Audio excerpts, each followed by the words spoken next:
환조가 세상을 떠나니 태조가 정원홍조 김씨를 서울에 있는 집으로 모시고 와 뵐 때는 언제나 매우 공경한 자세를 하여 성돌 아래에서 무릎을 꿇고는 했다. 공민왕이 태조의 효도함을 알고 또 정원홍조 김씨의 아들 이화를 총애하여 자주 대궐로 모시게 하여 연회를 베풀어 음식과 교방의 음악을 내려주어 환대하였다. 태조 또한 공민왕의 환대를 영예롭게 여겨 전도를 많이 주었고 이복동생 이화, 이복형 이영기와 항상 같이 하며 우애를 돈독하게 했으며 그 어머니 정한홍주의 천언을 불살랐다. 태조실록 서두에 기록된 내용입니다. 환조는 태조의 이성계의 아버지인 이자춘이고 정한홍주 김씨는 천인 출신의 서모이며 공민왕은 고려제 31대 임금인데요. 환조가 세상을 떠난 후 김씨를 고려의 서울인 개경에 자신 집으로 모시고 와 모시기를 각별하게 했다는 것입니다. 교방은 고려 때부터 있던 기녀 양성기관으로 조선시대에는 관습도감을 거쳐 장하권에 속하게 됩니다. 흥미로운 것은 태조가 잔치의 흥을 돋우어준 기녀와 악공들에게 격려하는 차원의 사례금인 전도를 많이 주었다는 기록인데요. 다른 기록 하나 더 살펴보겠습니다. 1407년 태종 7년 태종이 종친을 불러 모아 술자리를 베풀고 활쏘기를 구경하는 자리입니다. 태종은 이미 거나하게 취기가 오른 상태였는데요. 우대현, 고난이 연회에 참석한 기녀와 악공들이 쌀을 내려주기를 청하는 쪽지를 소매 안에 넣었다가 태조의 이복 동생 이화에게 건네 그것을 태종에게 전하게 합니다. 이화가 그 내용을 대충 말하니 태종은 알았다는 듯이 고개를 끄덕였는데요.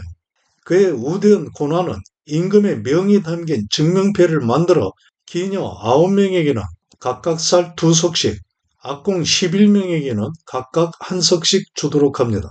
일종의 하사품인데요. 그의 사원부에서 즉각 고난을 탄핵하니 태종이 말합니다. 왕이 독단으로 처리한 것이 아니라 내가 명한 것이다.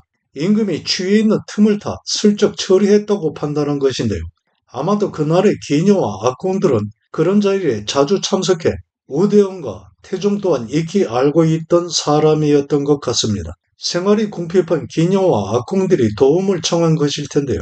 신분이 천민이 기녀와 악공은 각각 장하권에서 관리하는 기적과 악적에 올라 궁궐 행사 등에 참여, 기회 등의 노역을 담당해야 했지만 그에 대해 나라에서 정기적으로 제공하는 대가 같은 것은 없었습니다.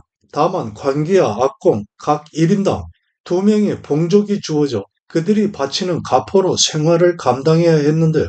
봉족은 어느 사람이 나랏일에 불려나가 노역 등을 제공할 때 그들의 생활을 보존해 주기 위해 다른 사람을 배정해 집안일을 돕게 하거나 재물 등을 바치게 하였는데 바로 그런 사람이 봉족이었고 가포는 봉족이 노동 대신에 바치던 무명으로 짠 배로 당시 배는 물물 교환의 수단이 되기도 했습니다. 그러나 이러한 제도도 원활하게 작동되지 않아 많은 기녀와 악공들은 생활고에 시달리기도 했는데요. 물론 기회가 뛰어나고 용모가 수려한 기녀는 크고 작은 잔치에서의 부름이 많았을 것이니 그로 인해 얻어지는 부가 수입으로 보다 향상된 생활을 하기도 했을 것입니다.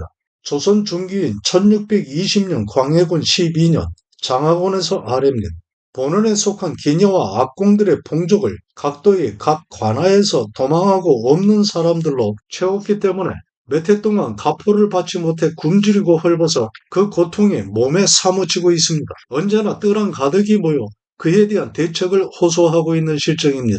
그의 각도의 가명에 알리기를 기한을 정해두고 가포를 거두어 들이되 올해에는 5월 이내로 하고 내년에는 1월 이내로 본원에 도달할 수 있도록 했던 것입니다. 그러나 다른 도는 지금 독촉하며 거두어 들이고 있는데 충청감사는 공문서마저 수령하지 않은 채 말하기를 기녀와 악공들의 봉족이 바치는 물건을 감사더러 거두어 올려보내게 했는데 감사의 체면이 손상되면 말할 것도 없이 가포 등을 바치지 못해 도망한 노비나 늙은 노비 등을 추적해 가명에 받아 올려보낼 형편이 전혀 안 되니 가명은 다만 단속하지 못한 책임만 질 뿐이다 하고 있습니다. 한번 죄가 된 일을 이렇게 따르지 않고 있으니 충청감사의 잘못을 추궁하소서. 나라에 큰 잔치나 행사가 있을 때 각도에서 뽑아올린 기녀들을 선상기라고 했는데요. 이들은 장하권에 모여 춤과 노래를 교육받기도 했습니다. 그러나 나라에서 이 기녀들이 서울에 머무는 동안 그 생활을 보장한 것은 아니었는데요. 바깥에 거처를 정해두고 자신들의 생활을 스스로 돌보아야 했습니다.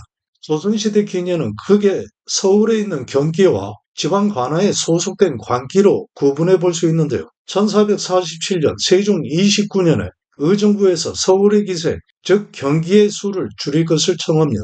경기의 수가 125인이니 그 수가 너무나 많습니다.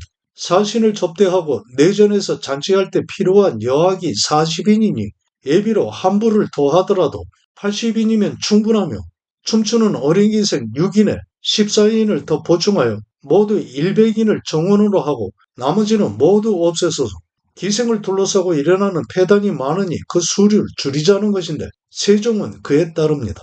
궁중의 여인들이 참석하는 내전에서의 잔치에는 여아, 즉 여기만 참여하는데요. 이랬던 서울의 기녀수가 연산군을 지나 중종에 이르러서는 다시 증가하게 되니 1510년 중종 5년에 예조에서 아릅니다. 경기의 정원이 158명이니 이제 80명을 줄이는 것이 마땅합니다.